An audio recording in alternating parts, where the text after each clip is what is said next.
Hey guys, welcome back to my YouTube channel. ఈరోజు మన trip వచ్చి తిరుపతి వెళ్తున్నాండి. ఈ వీడియోలో తిరుపతి ఎట్లా రీచ్ అయ్యాం అండ్ తిరుపతిలో దర్శనం ఎట్లా చేసుకున్నా అదంతా ఈ వీడియోలో మీకు అప్డేట్ ఇస్తాను. అండ్ మేము లాస్ట్ టైం మీరు వీడియో చూసినట్టయితే కనుక లాస్ట్ వీడియో తిరుపతిది, అది మేము ప్లాన్ ఏం లేకుండా తిరుపతి వెళ్ళాం. టికెట్స్ ఏం తీసుకోకుండా వెళ్ళి దర్శనం ఎట్లా చేసుకున్నాం అదంతా ఆ వీడియోలో ఉంటుందండి. ఈ వీడియోలో మాత్రం మనం 300 రూపీస్ దర్శనం టికెట్ తీసుకుని దర్శనంకి ఎట్లా వెళ్ళాం అనేది ఈ వీడియోలో చూపిస్తాను. అండ్ తిరుపతిలో కూడా నేను 1-2 ప్లేసెస్ నేను ఎక్స్ప్లోర్ చేయని ఉన్నాయి. తిరుపతిలో పైన తిరుమలలో అవి కూడా ఈ వీడియోలో నేను ఎక్స్ప్లోర్ చేశాను. ఐ హోప్ మీకు ఈ వీడియో నచ్చుద్దని అనుకుంటున్నాను. వీడియోని అయితే ఎండ్ వరకు చూడండి. అండ్ మనం ఫస్ట్ 300 రూపీస్ టికెట్స్ గురించి అయితే మాట్లాడుకుందామండి. 300 రూపీస్ టికెట్స్ మనకి 3 months బిఫోర్ మనకి ఆన్లైన్లో బుక్ చేసుకోవచ్చండి. యాక్చువల్లీ ఇప్పుడు సెప్టెంబర్లో టికెట్స్ రిలీజ్ చేశారు. అది ఎప్పటికి రిలీజ్ చేశారంటే డిసెంబర్కి రిలీజ్ చేశారు. అలానే మా టికెట్స్ మేము జూన్లో బుక్ చేసుకున్నాం. జూన్లో బుక్ చేసుకుంటే మాకు సెప్టెంబర్కి టికెట్స్ దొరికినాయి అనమాట. సో మీరు తిరుపతి వెళ్ళాలనుకుంటే దర్శనం టికెట్స్ తీసుకోవాలంటే ఖచ్చితంగా 3 months ముందే ప్రీ ప్లాన్గా ఉండాలి. రెగ్యులర్గా హైదరాబాద్ నుంచి మనం తిరుపతి వెళ్ళాలంటే తీసుకునే రోడ్ వచ్చి కర్నూలు కడప రోడ్లో వెళ్తాం. కాకపోతే వర్షాలు ఎక్కువగా ఉన్న వల్ల ఫ్లడ్స్ వల్ల రోడ్ కొంచెం క్లోజ్ అయిందంట ఆ ఏరియాలో. సో అందుకని ఈసారి మేము హైదరాబాద్ నుంచి ఒంగోలు, నెల్లూరు, తిరుపతి ఆ రోడ్ తీసుకున్నా. బట్ ఒక 50 kilometers ఎక్కువ వస్తుంది. కర్నూలు రోడ్ అయితే మనకి 580 kilometers వస్తుంది. బట్ ఇది 630 kilometers వస్తుంది ఈ ట్రిప్. బట్ రోడ్ అక్కడ వర్షాల వల్ల బ్లాక్ ఉండడం వల్ల మనం ఒక వెళ్ళి రిస్క్ తీసుకోవడం ఎందుకులే అని చెప్పి ఇంకా తెలిసిన వాళ్ళు చెప్పారని మేము ఇంకా ఈ రోడ్ తీసుకున్నాం ఈసారి. ఫస్ట్ స్టాప్ మాకు స్టార్బక్స్ దగ్గర ఆపాం. మా ఫ్రెండ్స్ కొంచెం కాఫీ తాగుదామన్నారని చెప్పి కొంచెం స్టార్బక్స్ దగ్గర ఆపాను. నాన్ స్టాప్ ఒక 1.5 hours 2 hours అయితే జర్నీ చేసాం. మధ్యలో ఫుల్ వర్షం పడిందేమో, చాలా స్లోగానే వచ్చాం ఇక్కడికి. మనకి నెల్లూరులో ఫుడ్ అంటే అందరూ బాగా చెప్పేది చేపల పులుసు గురించి చెప్తారు కదా. సో అందుకనే నెల్లూరులో చేపల పులుసు ఎలా అయినా తినాలనుకున్నాం. కాకపోతే నెల్లూరు వచ్చేప్పుడు 11 అయిపోయింది కదా. వన్ ఆఫ్ మై ఫ్రెండ్ నెల్లూరులో ఉన్నాడనమాట. సో తను మొత్తం ఈ చేపల పులుసు ఇదంతా ప్యాక్ చేయించుకొని ఉంచాడు.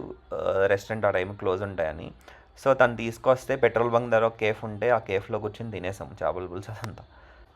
నెల్లూరు చేపల పులుసు పేరుకు తగ్గట్టుగానే టేస్ట్ కూడా బాగుంది. అందుకే ఈ చేపల పులుసు గురించి చాలామంది అన్ని రకాలుగా మాట్లాడుకుంటారు. ఖచ్చితంగా నెల్లూరు వస్తే టేస్ట్ చేయాల్సిన ఫుడ్ చేపల పులుసు. మనకి ఈ జర్నీ మొత్తం 630 kilometers వచ్చింది. టైం కూడా 9 hours 20 minutes టైం అయితే పట్టింది. యాక్చువల్గా మనం ఒంగోలు నెల్లూరు రోడ్ కాబట్టి అంత టైం పట్టింది. అదర్వైజ్ మనకు ఒక 8 hours Hyderabad to Tirupati reach అయిపోయేవాళ్ళం. Good morning from Tirupati. యాక్చువల్గా తిరుపతిలో మాకు దర్శనం వచ్చి ఈవినింగ్ 4 o'clock ఉంది. మేము రాత్రి వచ్చేటప్పుడు కూడా లేట్ అయింది, 1:30 అయింది. సో అందుకనే కొంచెం లేట్గానే లేసాం. 9 కల్లా లేచి ఫ్రెష్ అయ్యి 10:30కి ఇంకా మెల్లగా రోడ్డు మీదకి వచ్చాం. ఇప్పుడే బ్రేక్ఫాస్ట్ చేసి ఇంకా తిరుమలకి అయితే బయలుదేరాం. మేమున్న హోటల్ నుంచి తిరుమల అరౌండ్ 25 kilometers ఉంది. ఈసారి అయితే డైరెక్ట్ వెహికల్ వేసుకుని వెళ్ళిపోతున్నాం. అంటే స్టెప్స్ ఎక్కడం అట్లా ఏం ప్లాన్ చేసుకోలేదు. డైరెక్ట్ కార్తోనే పైకి అయితే వెళ్ళిపోతున్నాం. అండ్ వన్ మోర్ థింగ్, ఈ ఘాట్ సెక్షన్లో డ్రైవింగ్ చేసేటప్పుడు కొంచెం మెల్లగా చేయండి అబ్బా డ్రైవింగ్ అదంతా. మనం దేవుడి దర్శనానికి వెళ్తే చాలు, డైరెక్ట్ దేవుడి దగ్గరికి వెళ్ళిపోక్కర్లేదు.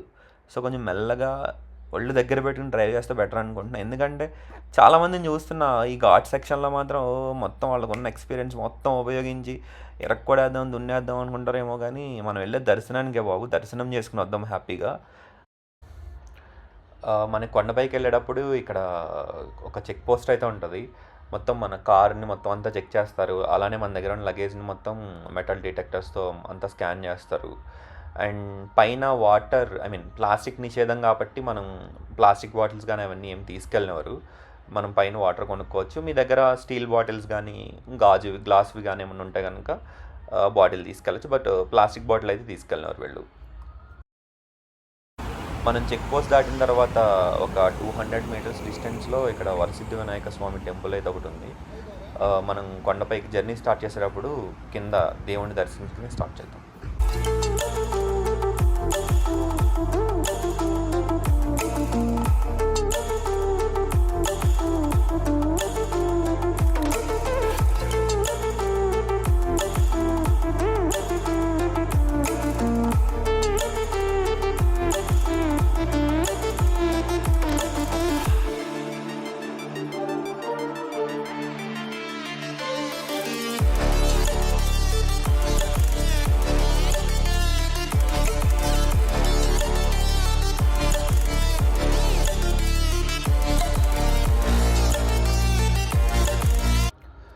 వితిన్ 50 మినిట్స్లో అయితే మనం కొండపైకి అయితే రీచ్ అయిపోయాం. మనం కొండపైకి 12 కల్లా రీచ్ అయిపోయాం.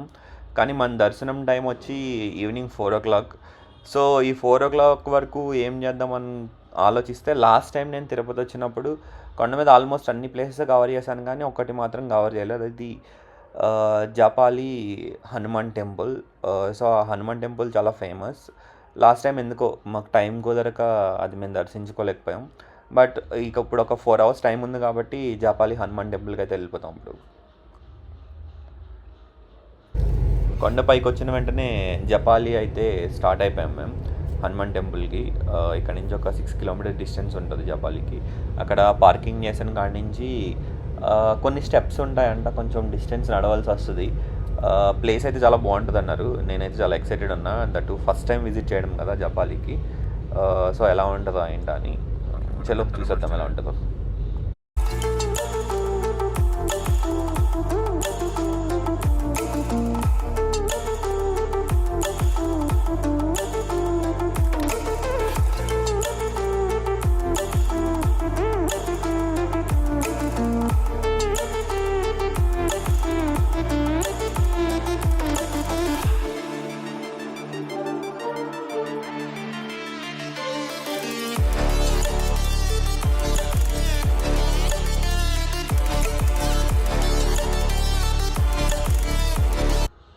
శ్రీ జపాలి హనుమాన్ మందిరం.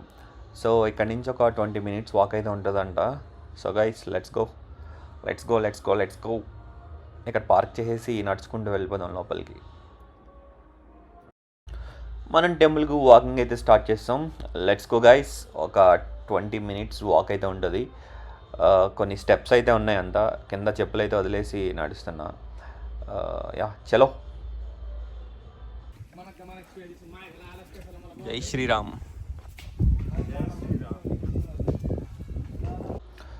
మనం ఇలా రాళ్ళ మీద రాళ్ళు నిలబెట్టడం చాలా టెంపుల్స్ దగ్గర చూసాను నేను. ఇది మీరు కూడా చూసుంటారు. యాక్చువల్గా ఈ నమ్మకం వెనకాల కారణం ఏంటంటే, ఇలా ఒక టెంపుల్ ప్లేస్లో రాయి మీద రాయి అలా నిలబెడితే వాళ్ళు సొంతింటికి అలా నిజమవుతుందంట. సో అందుకని ఇక్కడికి వచ్చిన చాలామంది అలా రాళ్ళ మీద రాళ్ళు నిలబెట్టి వాళ్ళ కోరికలను అలా దేవుడికి విన్నవించుకుంటారనమాట. యాక్చువల్గా తిరుమలలో వెంకటేశ్వర స్వామి దర్శనం వచ్చి మాకు ఈవినింగ్ 4:00 ఉంది. సో మేము కొండపైకి అరౌండ్ 1:00 పైకి వచ్చాం. ఈ గ్యాప్లో ఏం చేద్దామా అంటే, లాస్ట్ టైం మేము తిరుపతి విజిట్ చేసినప్పుడు అన్నీ చూసాం, కానీ జపాలి హనుమాన్ టెంపుల్ మాత్రం విజిట్ చేయలేదు. సో ఈసారి అది మిస్ చేయకుండా ఖచ్చితంగా టెంపుల్కి వెళ్దామని జపాలి అయితే వచ్చాం ఇక్కడికి. తిరుపతి టెంపుల్ నుంచి ఒక 6 కిలోమీటర్ డిస్టెన్స్లో ఉంది. కాకపోతే ఒక హాఫ్ అన్ అవర్ వరకు వాక్ చేయాలి ఖచ్చితంగా ఇక్కడైతే.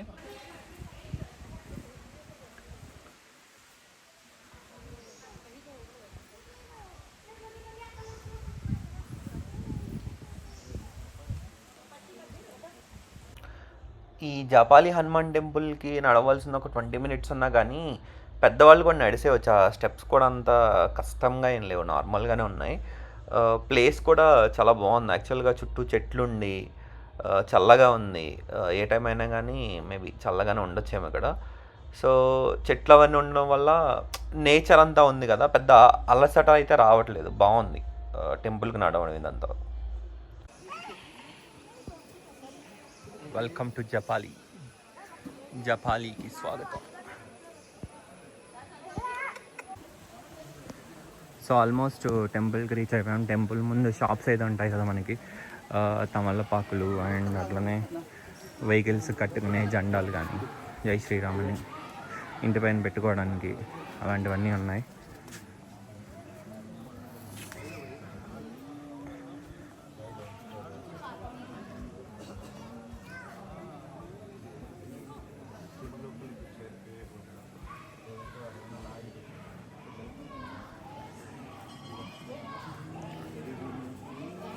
ఈ కోనేరు కరెక్ట్గా ఎగ్జాక్ట్ టెంపుల్ ఆపోజిట్ ఉంటుంది కోనేరు మొత్తం.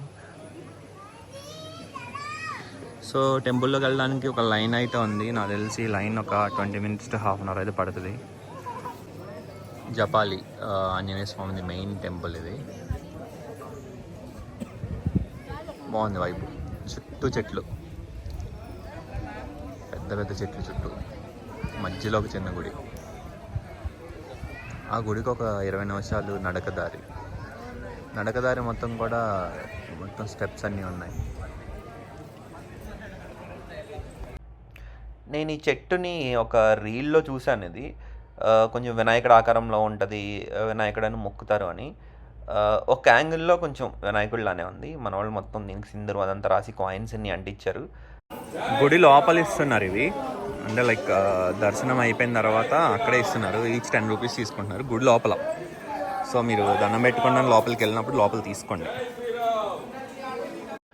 మనకి ఇలాంటి ఉడతలు తిరుపతి వస్తే బాగానే కనిపిస్తుంటాయి. ఈవెన్ మనకి అలిపిరి మెట్లు ఎక్కుతున్న అలాంటి ప్లేసెస్లో కూడా ఇవి కనిపిస్తుంటాయి. ఇక్కడ జపాలి దగ్గర కూడా ఒకటి ఉంది ఇలాంటిది.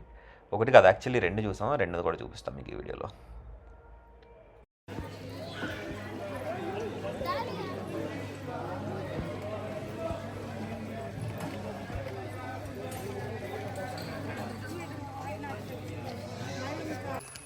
జపాలి దర్శనం అయిపోయిన తర్వాత తిరిగి వెళ్తుంటే మంచిగా వర్షం పడేలా మంచి మబ్బు పట్టింది. ఈ అడవిలో ఈ వాక్వేలో నడుచుకుంటూ వెళ్తుంటే ఒక different kind of feeling. Weather చాలా అంటే చాలా బాగుంది. అండ్ సౌండ్స్ వస్తున్నాయి, మీకు వినిపిస్తున్నాయి లేవో కానీ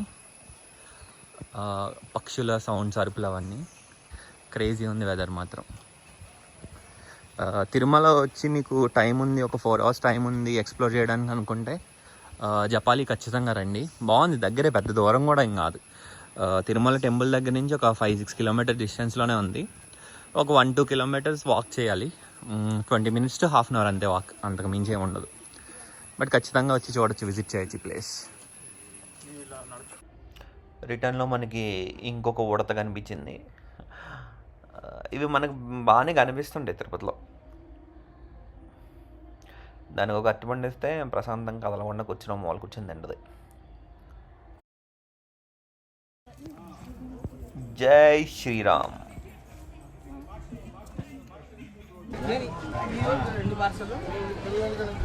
డిహైడ్రేట్ కాకుండా మధ్యలో అది కూడా మనం వాటర్ షుగర్ కలపకుండా ఫ్రెష్గా కలపమని చెప్పాం.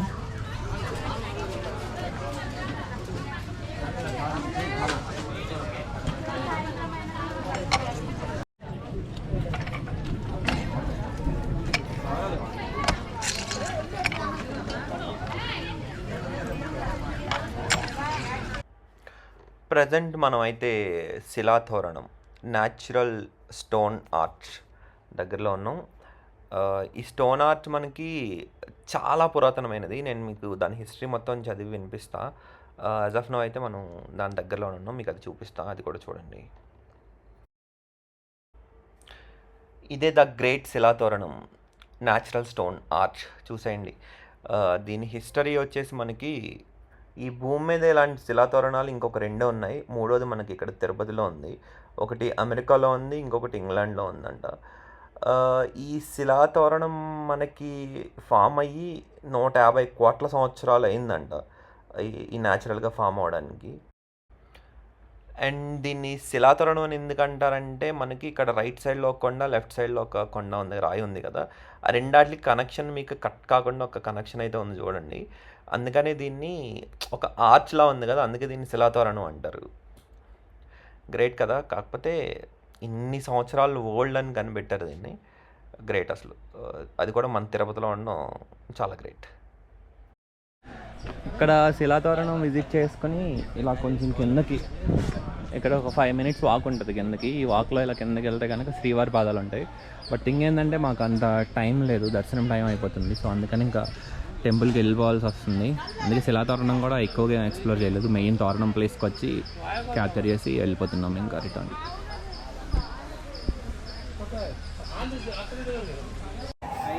సో మా ఫ్రెండ్స్ అందరూ కూడా ఇప్పుడే రెడీ అయ్యారు దర్శనం కోసమని. యాక్చువల్లీ 4 o'clock దర్శనం, బట్ మాకు వచ్చేవాడు 6 అయిపోయింది ఇక్కడికి. ఇక్కడ వరాహస్వామిని ఫస్ట్ దర్శించుకోవాలంట. ఫస్ట్ వరాహస్వామిని దర్శించుకున్న తర్వాతే వెంకటేశ్వర స్వామి దగ్గరికి వెళ్ళాలి.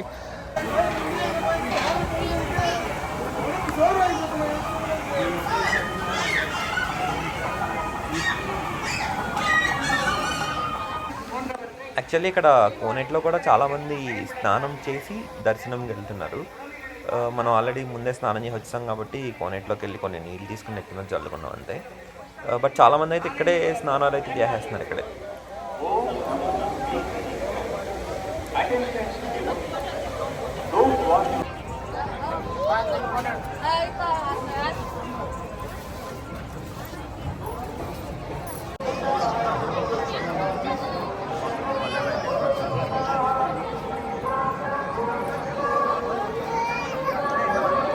వస్తున్నా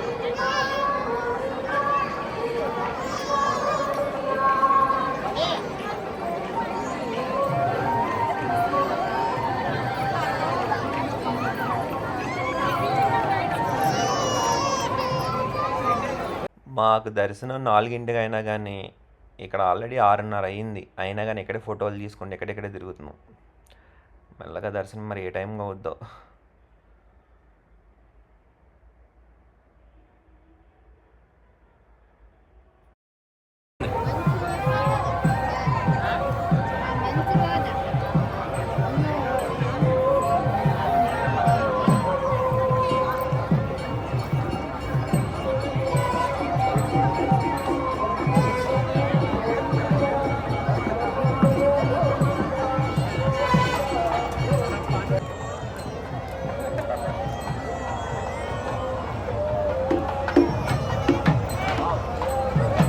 ఇటు తిప్పుతారు ఇప్పుడు.